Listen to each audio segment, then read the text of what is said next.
Until now, we've just been viewing data on the dashboard, but none of our dashboards or blocks have interacted with data or devices.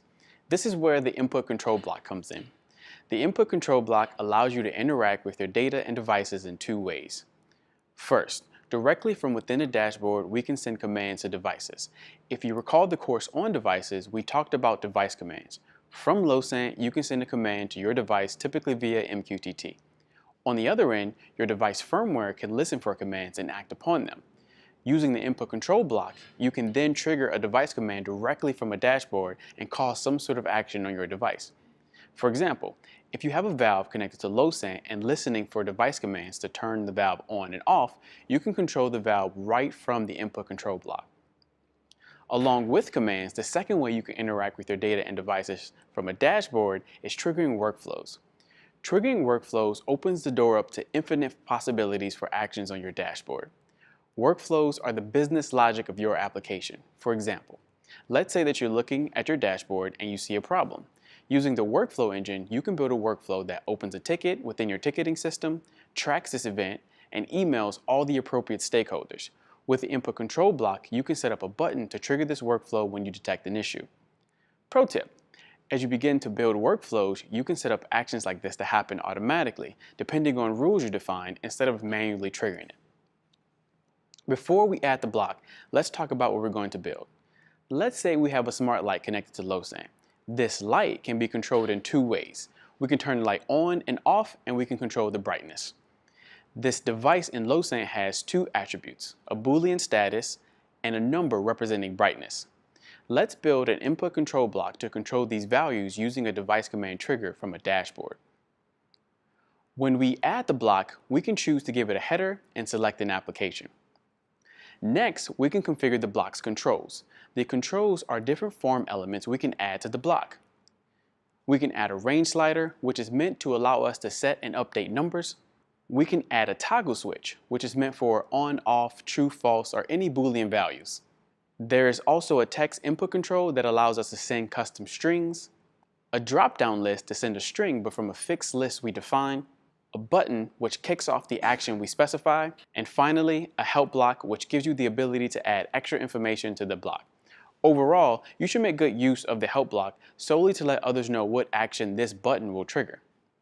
For our use case, we'll need two controls, a slider and a toggle switch. The slider can represent the brightness, and the toggle switch can represent the status of the light.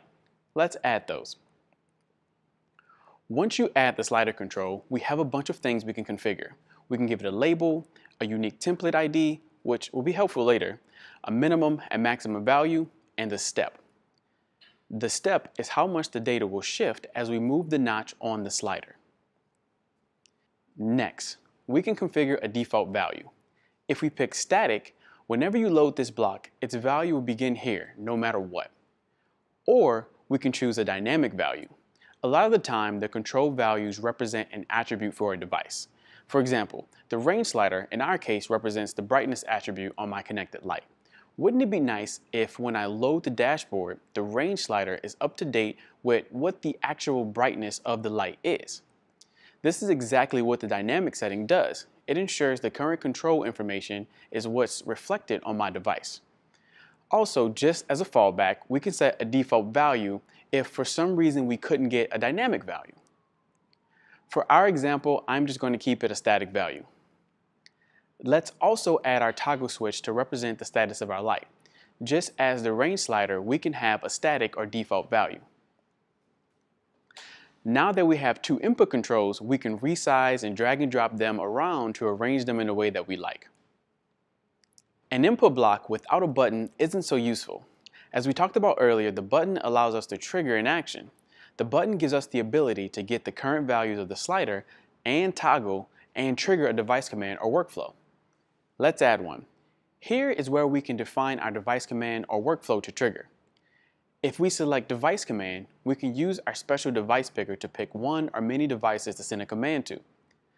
We also want to specify a command name and a payload. The command name can be anything you want, as long as your devices are configured to handle that specific command. The payload in this example should contain our brightness level and status, so our device can act upon it. When we update our payload to reflect that, and here is where that template ID we configured earlier comes in, we can use those values in our payload to properly send them to our devices. The process is the same if you wanted your button to trigger a workflow instead, but instead of choosing a device, we get to select a workflow to trigger. When we trigger a workflow from a dashboard, it's simply clicking the virtual button. So, in order to trigger a workflow, it must have a virtual button. Now, our input control is complete, and we can drag and drop our button how we like it. The last thing we can configure is the default mode of the block. This mode setting is very important. Some of the actions you defined could actually control physical things. It wouldn't be so great if the action was triggered on accident. So, LowSync gives you the ability to have the input controls locked or unlocked by default. Let's set ours to locked and add it to the dashboard just so we can see how it works. Once the block is added to the dashboard, you can see that our controls are grayed out. This is because our block is locked. To unlock the block, we can go up to the settings and press the unlock key. Now we can change our controls and send our device command. If the input controls were unlocked by default, these buttons will always be pressable on the dashboard, so be warned. Okay, now you know how to add interactivity to your dashboard. Feel free to go out and explore the other input controls and add them to your dashboard. Remember, if you have any questions, make sure to check out the docs or forums. I'll see you in the next video.